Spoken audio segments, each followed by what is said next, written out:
They told me never to go past the old ranger's trail after dark, not because of animals, but because of what people heard. I never believed in ghost stories until that night. It was late October, the air sharp and cold, the trees skeletal against a dying sunset. I was camping alone, trying to photograph wildlife for a small documentary project. My tent sat near the edge of Black Pine Forest, a place the locals called the forest that whispers. I thought the name was poetic. I was wrong.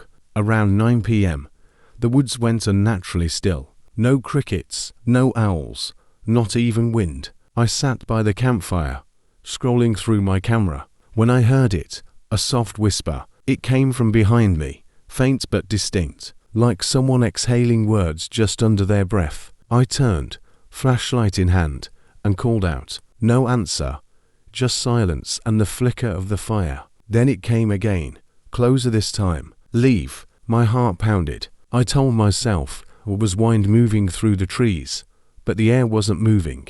The smoke from my fire rose straight up. I grabbed my phone.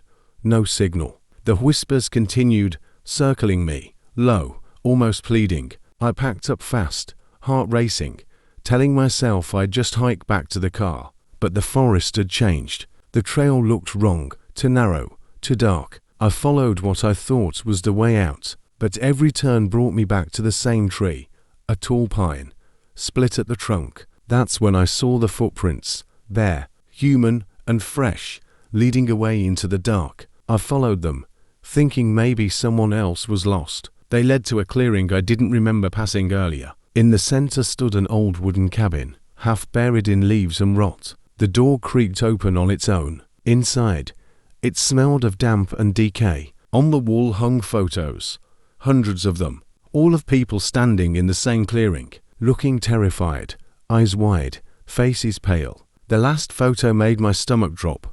It was me, taken from behind, standing by my campfire. Minutes ago, a whisper brushed against my ear. You shouldn't have stayed. I spun around.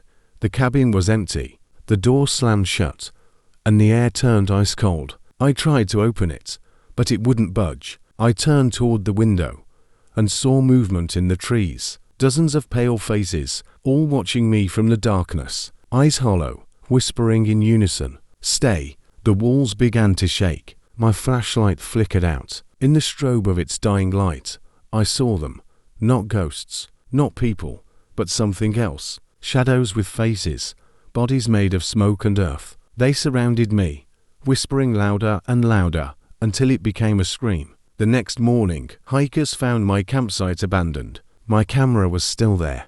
The last photo showed the cabin from a distance, but in the picture, there was no clearing, no building, just trees. Locals say the forest still whispers on cold nights. Sometimes, if you listen closely, you can hear someone calling for help, a voice that sounds just like mine. It was supposed to be a simple weekend getaway, just me, my camera, and the quiet whisper of pine trees far away from the city noise. The cabin I'd rented sat deep in the forest, old, but cheap, and the photos online made it look peaceful. I drove out Friday evening, the sun dipping behind the mountains, as my car followed a road that twisted deeper into the woods. The GPS signal dropped long before I arrived. I should have taken that as a warning.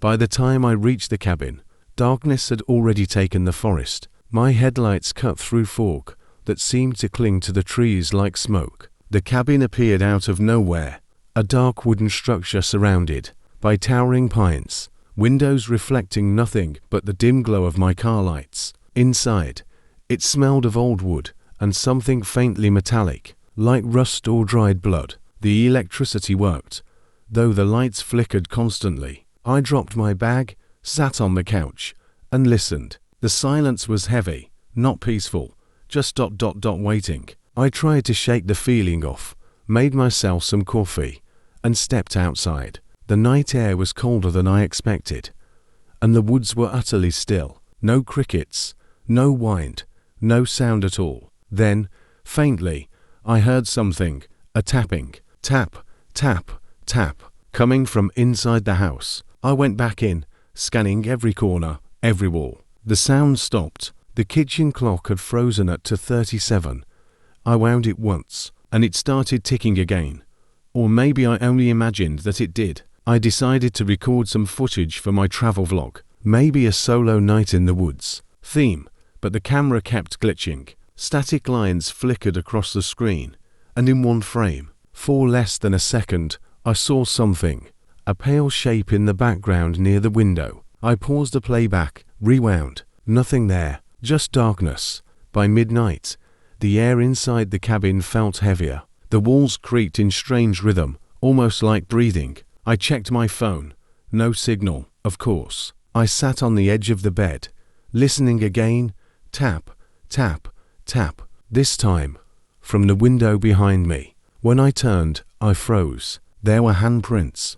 Dozens of them, faint, fogged into the glass from the outside. They were small, too small to be adult hands, and they were fresh. I ran to the door and opened it wide, shouting into the dark forest, "Who's there?" My voice echoed strangely, bouncing back too quickly, as if the trees themselves were whispering it. No answer. I turned on my flashlight, scanning the tree line. Just mist, just shadows. But between two trunks, I saw it, a shape, standing still, watching.